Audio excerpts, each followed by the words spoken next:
Gjatë vitit 2024, BKH ka realizuar 93% të totalit të buxhetit të saj të planifikuar. Tani është momenti të përshkruaj të raportoj para jush të nderuar deputet lidhur me situatën e kriminalitetit në vend duke nisur nga krimi organizuar.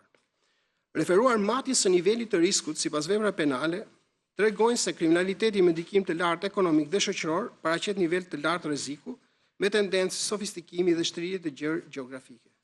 Pastrimi i parave dhe grupet e strukturuara kriminale mbeten në nivel të rrezikut të lartë, duke shënuar rritje progresive të procedimeve, sidomos në funksion të aktiviteteve që burojnë nga trafiku i narkotikëve dhe veprimtaria ndërkombëtare e grupeve kriminale.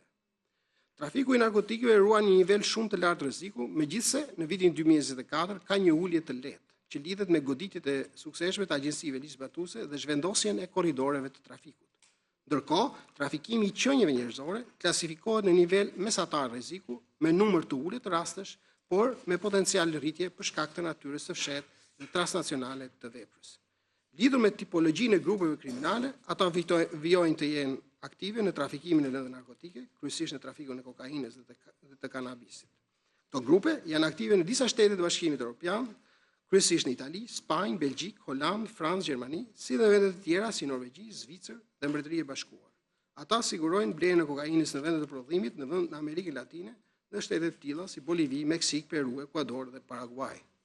Megjithse një shkallë më të ulët, grupet kriminale shqiptare janë gjithashtu të përfshira në trafikimin e qenieve njerëzore dhe krimin kibernetik, të cilat janë pjesë e tregjeve ndërkombëtare të BE-s, Mbretërisë së Bashkuar dhe Shteteve të Bashkuara të Amerikës.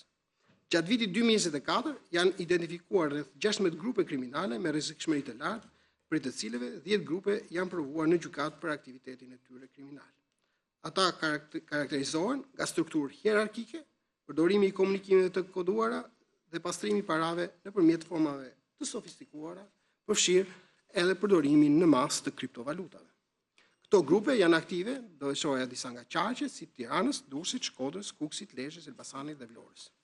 Një tjetër formë në rritje e krimit të organizuar është mashtrimi kompjuterik, i realizuar përmes platformave fiktive të investimit, të quajtura call center, në disa vende të rajonit me dëme që të kalojnë 6 milion euro. Sa i takon terrorizmit, referuar matjeve së shkallës së rrezikut, vepra penale të terrorizmit paraqesin një nivel mesatar deri të ulët rreziku me një rritje të përkohshme në vitin 2023, e ndjekur nga ulje në vitin 2024, duke reflektuar efektivitetin e kontrolleve dhe bashkëpunimin ndërkombëtar për këtë kategori veprash penale. Sa i takon korrupsionit, treguesit e vitit 2024 tregojnë një tendencë në rritje të luftës kundër korrupsionit të funksionarëve publik. Këto të dhëna tregojnë se nga totali i çështjeve në hetim, vetëm rreth 5.9% janë kërkuar të pushohen, rreth 12.3% janë transferuar në prokuroritë e jurisdiksionit të përgjithshëm, rreth 1% janë pezulluar, ndërsa rreth 67.4% të çështjeve mbeten pjesë e hetimit për vitin 2025. Në vitin 2024 janë 10 funksionarë të lartë publik për të cilët ka patur vendime të gjykatave të cilat kanë marrë formë të prerë. Përsa i takon matjes së nivelit të riskut, të dhënat mbi veprat penale në fushën e korrupsionit tregojnë një nivel të lartë dhe të qëndrueshëm rreziku, me tendencë zgjerimi në disa kategori krimesh dhe me ndikim të drejtë për drejtë në qeverisjen publike, integritetin institucional dhe ekonominë kombëtare. Veprat me rrezikshmëri më të lartë rezultojnë pastrimi i produkteve të veprës penale dhe shkelja e barazisë në tendera, të cilat shfaqin rritje të fortë në vitet 2023-2024, duke reflektuar abuzim të vazhdueshëm me fondet publike dhe përfshirje të subjekteve fiktive tregtare në skema klienteliste. Korrupsioni pasiv i personave që ushtrojnë funksione publike ruan trend të lartë, stabil, duke dëshmuar për hapje të praktikeve korruptive në administratën publike.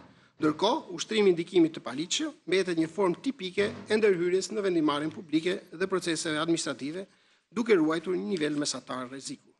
Veprat e korrupsionit në nivelet të larta të pushtetit dhe drejtësisë, përfshirë korrupsionin pasiv të funksionarëve të lartë shtetëror dhe korrupsionin aktiv pasiv në sistemin e drejtësisë, megjithëse paraqesin një ulje relative në vitin 2024, mbeten krime me rrezik të lartë strategjik, pasi cënojnë besimin publik tek shteti dhe sundimi i ligjit. Në tërësi, panorama e nivelit të riskut të korrupsionit përbën kërcënim të vazhdueshëm për integritetin e administrimit publik, konkurrencën e ndershme ekonomike dhe funksionimin e shtetit të së drejtës, duke kërkuar trajtimin e tij si prioritet kombëtar në politikën penale dhe hetimore.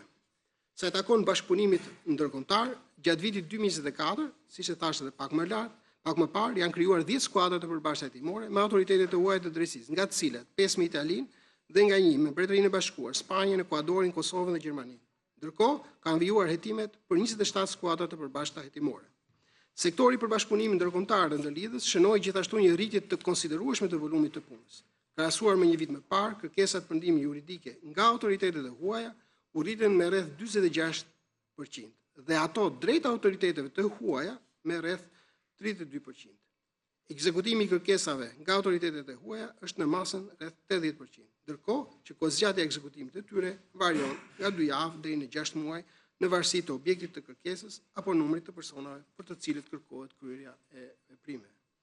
Komunikimi me homologët europianë, rajonale dhe ndërkontinental, si dhe përmes kanaleve të sigurta si Europol, Eurojust dhe Interpol, është identifikuar duke forcuar bashkëpunimin dhe efektivitetin në luftën kundër korrupsionit dhe krimit të organizuar.